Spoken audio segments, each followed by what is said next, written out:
Mr. Rhoda? Thank you, Judge.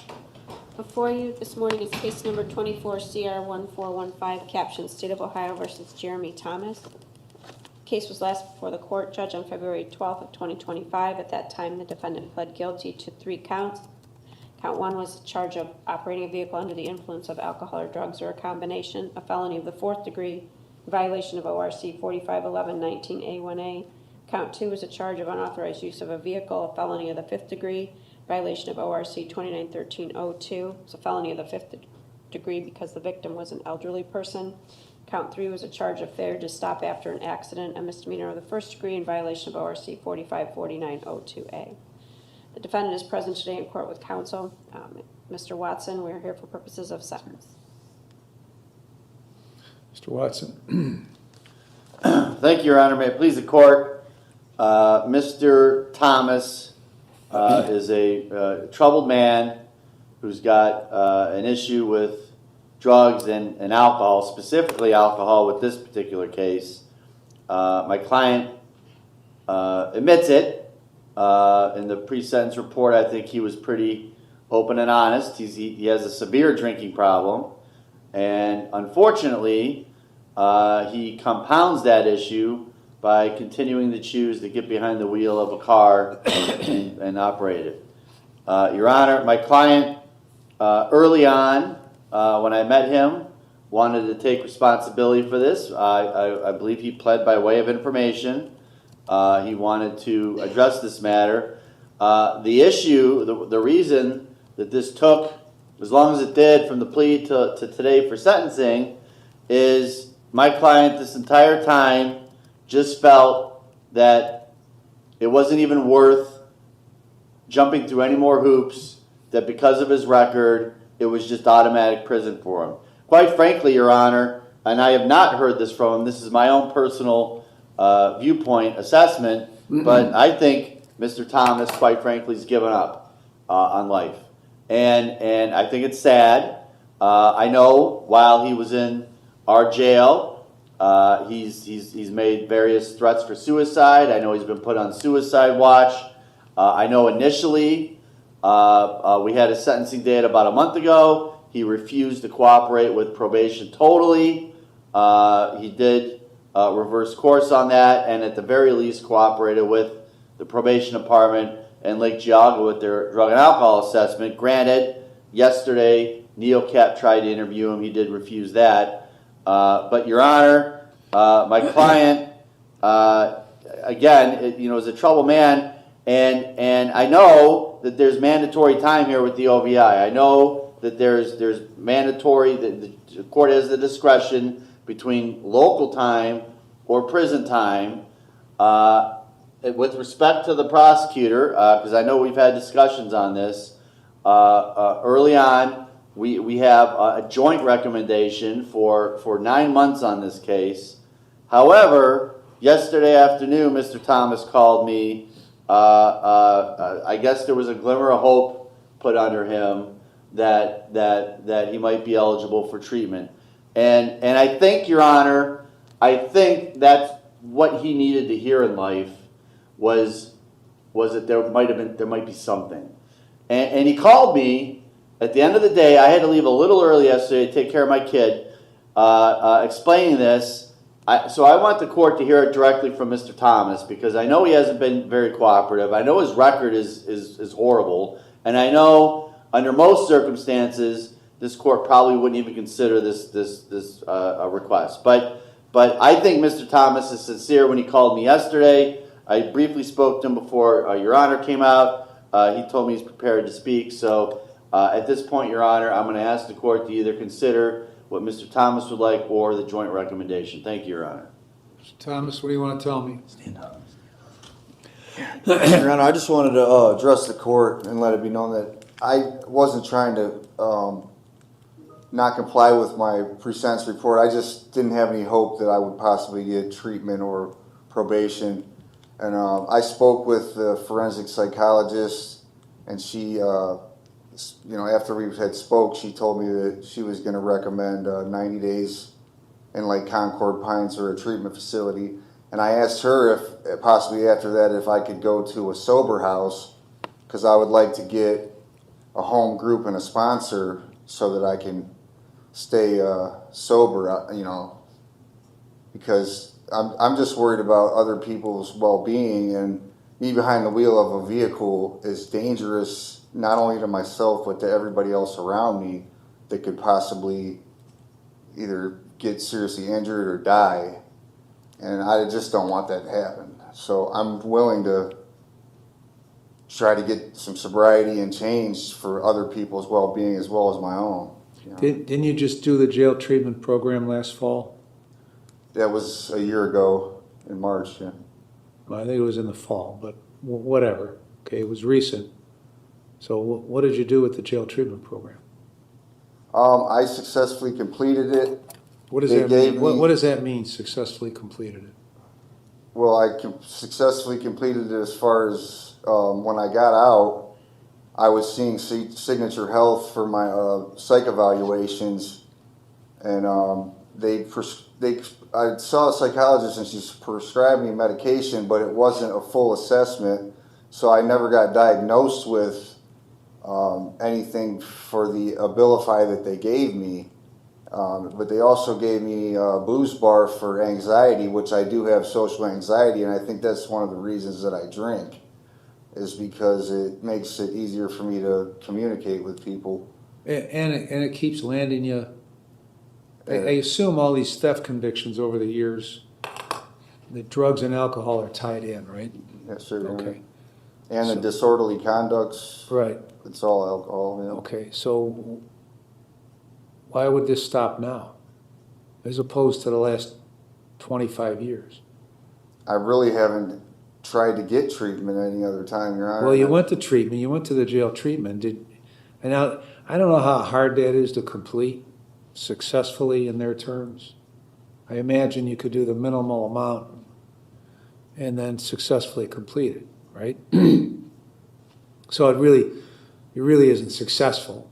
Okay? No. It checks a box for statistics for them, is all it does. Yeah, it's only a 30-day program. It's not really helpful. Why did you refuse to see NeoCap yesterday? I don't believe they ever came to see me, because if Well, they did, they tried to see you and you refused to see him. I don't remember. CO's never told me that anybody was. When was that, Kim? Okay. I don't. They never came and got me. The COs never came and got me to see NeoCamp. So, well, I don't think Jan's making that shit up. Okay? She sees people all the time. And if there's I don't think there's a conspiracy with the guards against you. No, but I would.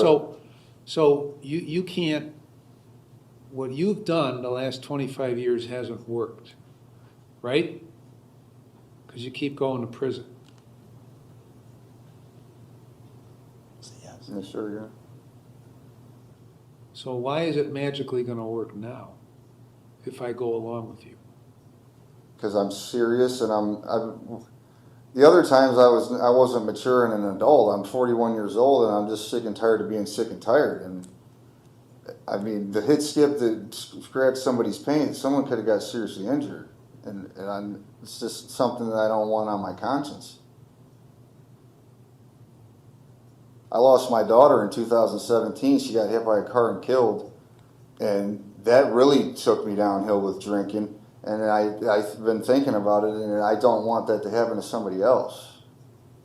As hard as it is for me to not drink, I think it's more important that I mean, I have other children too that need me, and I'm living my life in a bottle instead of being a father. So. Well, you understand, I really can't help you. You understand that, right? Yes, sir. I mean, whether I go along with what you want or not, I can't help you. I know that, Your Honor. So up until 4:10 yesterday, you just wanted to do the 9 months and get on with it, right? No, I've been thinking about it since I originally was going to not do the pre-sentence report, because I thought it was hopeless and I was just going to go to prison anyway. I've been thinking about it since then. I left a message while my attorney was on vacation for a week for him to come and see me, and I guess he was been too busy to be able to do that, or I would have discussed it with him way before now. I finally got through to him on the phone yesterday, and I seriously did not have anybody come to see me from NeoCamp. There's another Jeremy Thomas in the jail, and I don't know if they went and got the wrong Jeremy Thomas to go see them, because they came and got me to see an attorney that wasn't mine, and it was for the other Jeremy Thomas. So I'm being honest with you when I say no one came and got me to see NeoCamp, or I would have went and at least seen them. If I may, Your Honor, there is actually 2 Jeremy Thomases currently incarcerated, and there has been a mix-up when I've tried to meet with my client here. All right, anything else you want to say? No, sir, Your Honor. Okay, Mr. Rhoda?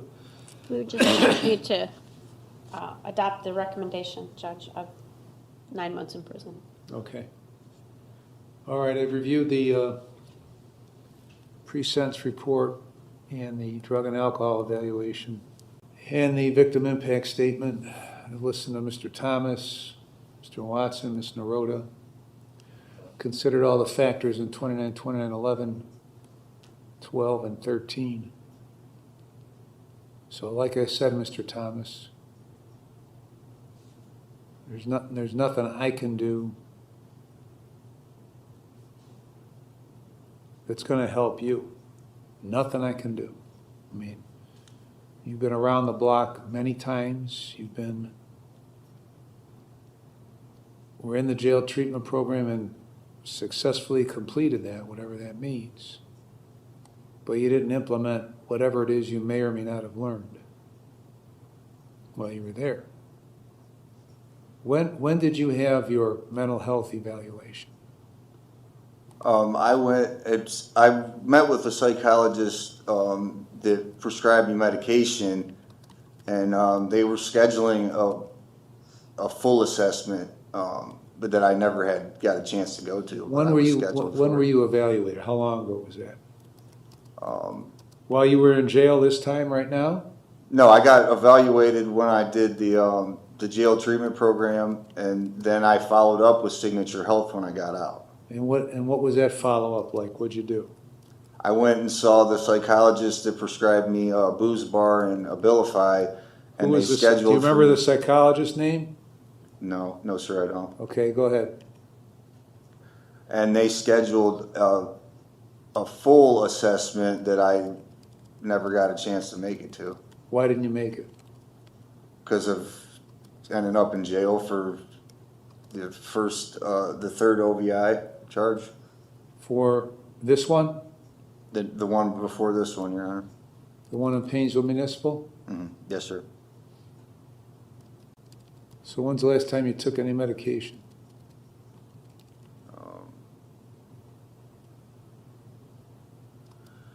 Probably like 2022 or 3.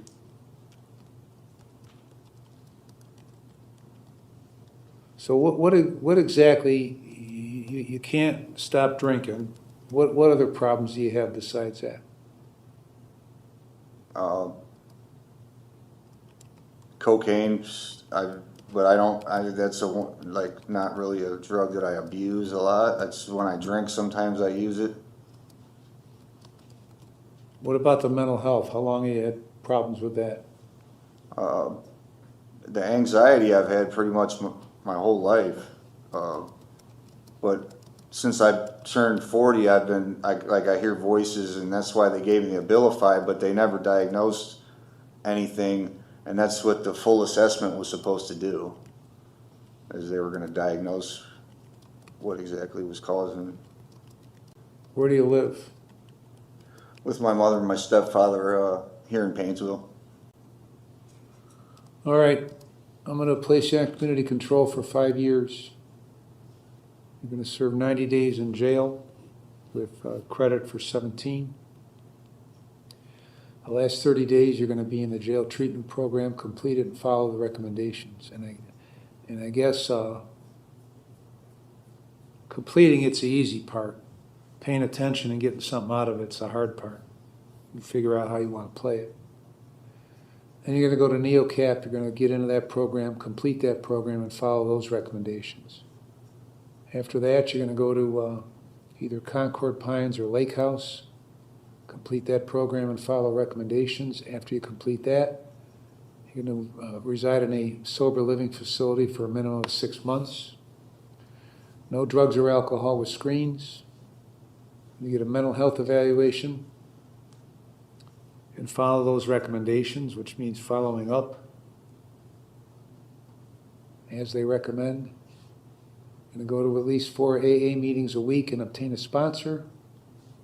You see only 1 doctor and 1 dentist and 1 pharmacist for medication.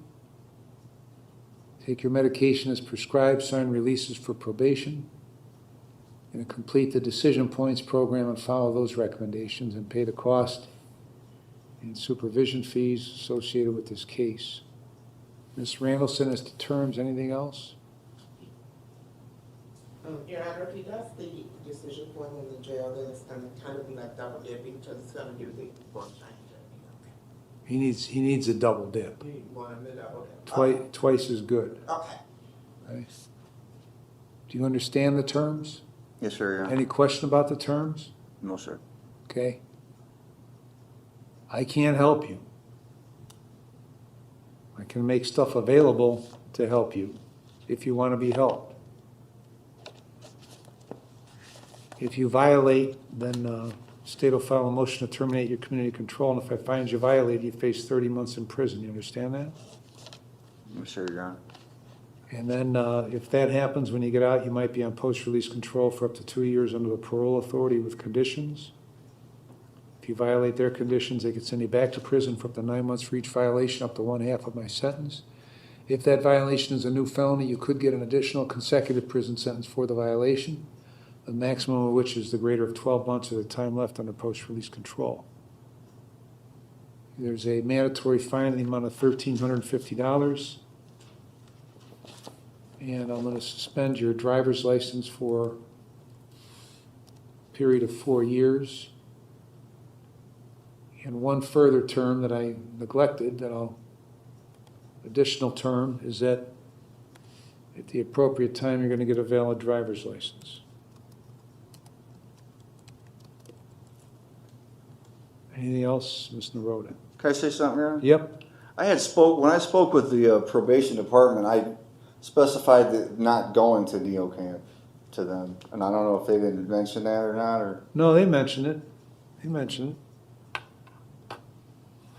You know why you don't think you need that?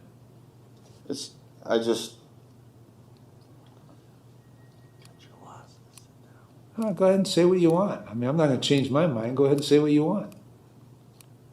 Now, if you want to, you could just go over there, refuse to get into the jail treatment program, and then we'll come back. Or you can complete it, and then you can refuse to go to NeoCamp, and then we'll come back. Or you can get your shit together and do what we're suggesting you do, so you don't keep ending up back here. But I don't care. Doesn't matter to me. It ain't my life, it's your life. Do whatever you want. Like I said, I can't help you. So you don't want to go to NeoCamp.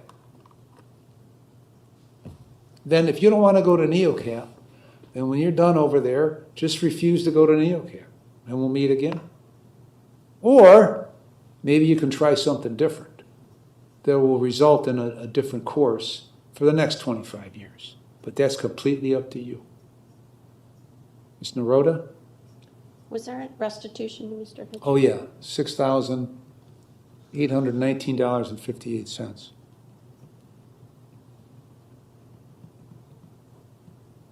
Anything else, Mr. Watson? Nothing further, Your Honor. All right, we're adjourned.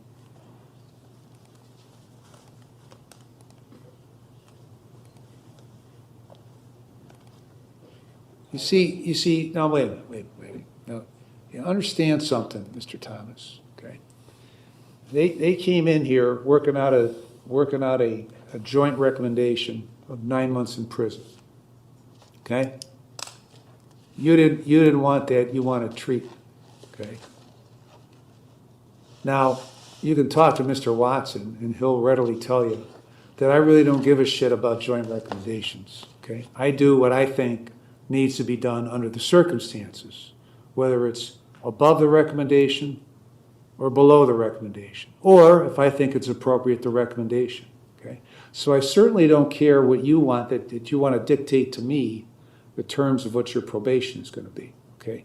Because I'll tell you, as I sit here now, I think you blowing off NeoCap, okay, is going to land you right back here at the next available opportunity, which ain't going to be too long after you're free, okay? So I don't care what your recommendation is or what you want, okay? I'm doing what I think needs to be done, so you stop coming back here. But once again, do with it what you want.